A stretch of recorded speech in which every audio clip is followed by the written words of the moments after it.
Hey guys, so today I'm going to show you how to make this simple side table. Honestly, it's the easiest DIY I have ever done. So I was searching for side tables online and I came across side tables I really liked, but look at the price tag. They were just ridiculously expensive and I wanted something without doors. So I went on one of my favorite sites, Ikea of course, and I found this Kallax shelving unit for only £15. And not just that, it had the exact dimension that I was looking for in a side table.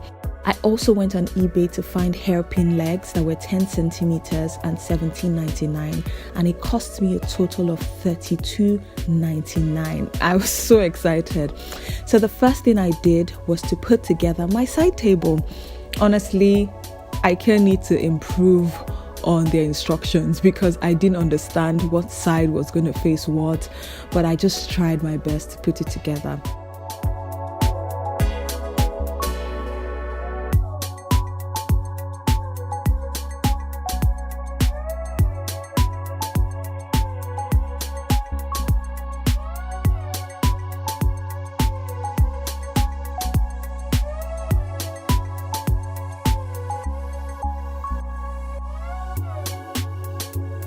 Now, once I was done putting it together, the next thing I did was to put the legs, to attach the legs. They're honestly really easy to attach, but it needs a firm grip and proper tools. But my tools were cheap, of course, because I'm such a cheapskate. So the nails kept falling off.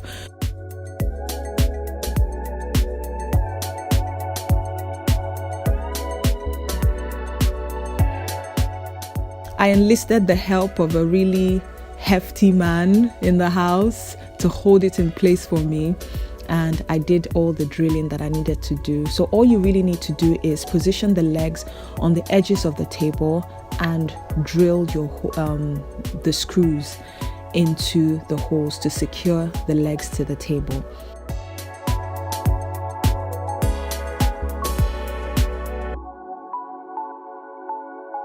So I just dusted off all the particles that were on it from the drilling. I flipped it over and that's it, guys. You've just made a side table. Like, tell me this isn't the easiest DIY you've ever seen. I really hope you guys try it. I hope you like it. If you do, don't forget to subscribe to my channel for more, and don't forget to hit the like button.